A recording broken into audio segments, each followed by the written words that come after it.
अब नेक्स्ट बात आ जाती है हमारे पास एम्ब्रियोलॉजी की।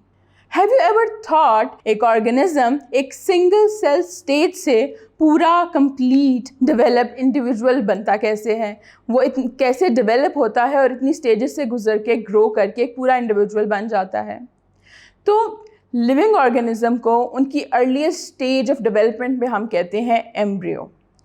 और अगर हम प्लांट की बात कर लें तो जो टाइनी बेबी प्लांट होता है सीड के अंदर, हम उसको एम्ब्रियो कहते हैं, जो कि स्प्राउट होता है तो वो प्लांट बनना शुरू हो जाता है। अब हमने दोनों एम्ब्रियोज की बात कर ली और नेम से भी पता चल रहा है एम्ब्रियोलॉजी। तो embryology basically is the study of these embryos.